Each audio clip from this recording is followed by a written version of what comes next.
Salut les doves, j'espère que vous allez bien. Aujourd'hui, on va parler des ballons de foot de notre enfance. N'hésitez pas à me dire dans les commentaires s'il y en a un qui vous a particulièrement marqué. Pour cette vidéo, j'en ai recensé une bonne dizaine. Alors j'estime avoir mis les plus importants, mais on n'est jamais à l'abri d'une erreur. Donc idem, je compte sur vous pour rectifier, pour mettre votre petit grain de sel si jamais il y en a des manquants qui ont compté dans votre enfance. Si vous êtes nouveau, que vous kiffez Dove de foot, rejoignez la team. Plus on est de fou, plus on rit. Si vous kiffez la vidéo, un petit like, ça donne de la force. Les ballons de notre enfance sur Dove de foot, c'est parti.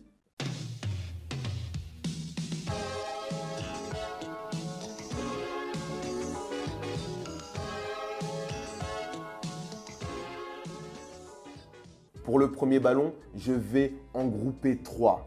La boulette de papier, la canette écrasée et la boulette de polystyrène, comme l'a rappelé ce très cher Alan Shearer dans l'onglet communauté. C'est le système D, utilisé souvent en primaire, dans la cour de récréation, jusqu'à ce qu'une maîtresse te réprimande ou te dise de la jeter à la poubelle. C'est également un réflexe qu'ont les amoureux du football lorsqu'ils se baladent dans la rue. Vous l'avez tous fait, shooter dans la boule de papier, c'est un classique. Après, bien sûr, si t'es BG, tu la ramasses et tu la mets à la poubelle. On va passer à la boule de ping-pong. Il y avait toujours un pote pour en avoir une dans sa poche, tu sais pas pourquoi. Ou alors, c'était peut-être parce qu'il avait piqué dans le dernier cours de sport. Avec cette balle, c'est tout ou rien. Soit t'es un technicien et tu mets la misère à tout le monde, soit t'es un gros bourrin et comme ça se finit toujours en mode mêlée, tu défonces tout et tu la récupères. Elle finit souvent bosselée ou au pire totalement écrasée. Un peu dans le même genre, il y avait la balle de tennis, mais elle ne durait jamais longtemps parce que si quelqu'un se la prenait dans la tête, c'était le drame. On en a tous été témoins en cours de récré, mais tu pouvais voir les vrais bons gardiens se distinguer avec ce type de balle-là. Elle est faite pour les techniciens et les tricoteurs. Bon, petite confidence les dofs, j'ai jamais été un roi des jongles. Mais pourtant, j'ai toujours rêvé, je me suis toujours imaginé à enchaîner les tours du monde, les ailes de pigeon, etc. etc. Et c'est pour ça que le ballon de baudruche, c'était mon poteau. Tu peux tout faire avec, les tours du monde, les voler, les retourner. Si tu as un canapé ou un lit qui rebondit, tu te fais trop plaisir. Je dirais que c'est un des meilleurs rapports qualité-prix. Mais il fallait attendre que tes parents ne soient pas là quand même. Bon, on va passer à quelque chose d'un peu plus compétitif, la balle de handball. Si tu ne sais pas faire un contrôle, t'es cuit. Si tu ne sais pas mettre le grillage entre tes jambes, t'es cuit. Un ballon pour les Ben Arfa du quartier ou des cours de récréation. Le ballon parfait pour faire des petits ponts, pour faire des crochets, revenir, pour rendre fou l'adversaire. Il est parfait pour évoluer sur un terrain réduit ou dans des rues étroites, comme on aime le faire au Sénégal. Petit retour à l'école pour évoquer le mythique, l'inébitable, l'inoubliable ballon en mousse, celui qui a été mis en place pour éviter les carreaux brisés, les nez cassés et les lunettes déformées. On avait beau expliquer aux profs que ce n'était pas des ballons de foot, peu importe, il fallait s'en contenter ou bien ne pas jouer. Impossible de leur faire comprendre que ce n'était pas du tout la même chose, pas du tout le même sport, c'est même pas du foot. Impossible de faire quoi que ce soit avec ce ballon.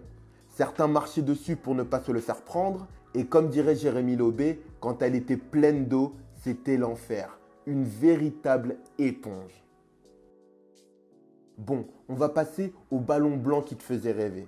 Tu sais, celui qui était en cuir, qui finissait souvent au-dessus d'un toit. Tu sais, celui que tu te faisais confisquer dans la cour de récréation. Mais si, tu sais, celui que tu devais mettre dans un sac plastique à côté du bureau de la maîtresse. Il y avait toujours un pote qui en possédait une, qui marchait fièrement avec sous son bras et qui ne voulait jamais le prêter.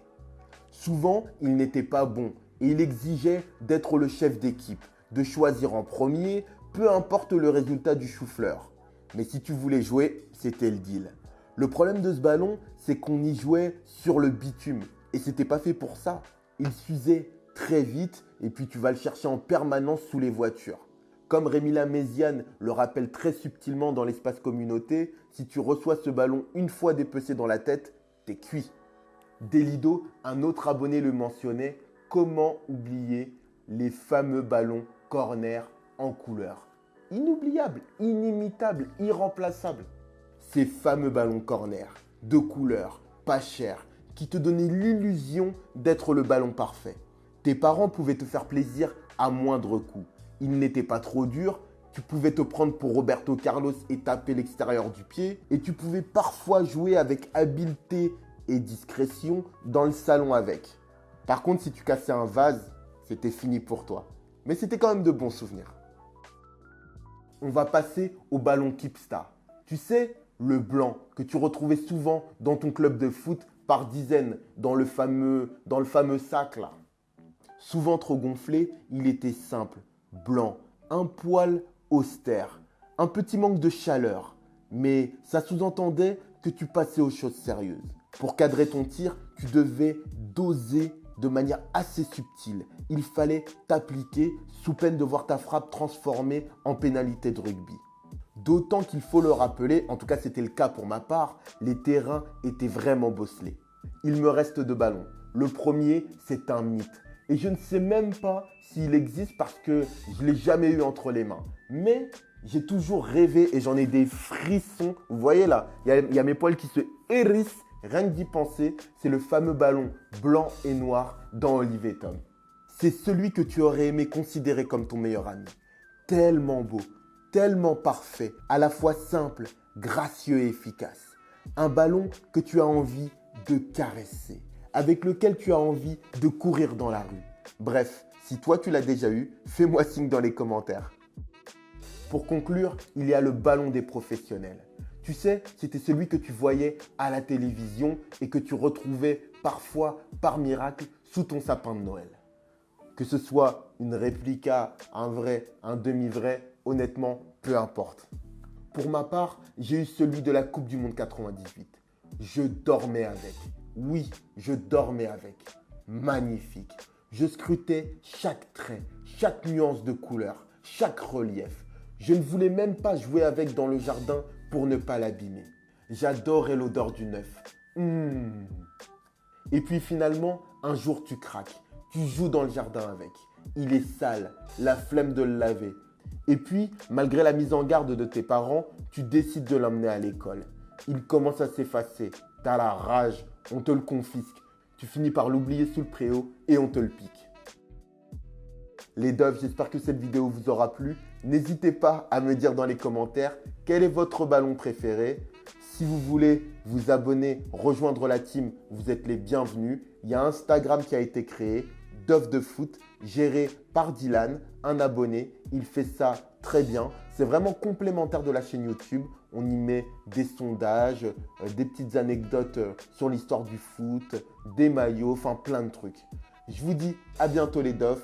Portez-vous bien, merci pour votre soutien et je le place comme ça, je ne comptais pas en faire du tout, mais si vous voulez une FAQ pour les 10 000 abonnés, dites-le moi. En tout cas, je vous remercie parce que outre mon travail, c'est grâce à vous, vous êtes présents et ça me fait plaisir. Je vous dis à bientôt les doves, portez-vous bien, ciao. Eh les mecs, vous cognez sur des plus petits que vous? Hein? Ça a l'air vachement cool. Je peux jouer avec vous? Et s'il te plaît, tu peux me donner du feu? Ouais, tiens, voilà. Qui t'es, toi? Qui je suis? Je m'appelle Doraemon et je suis le boss de la bande de Santama.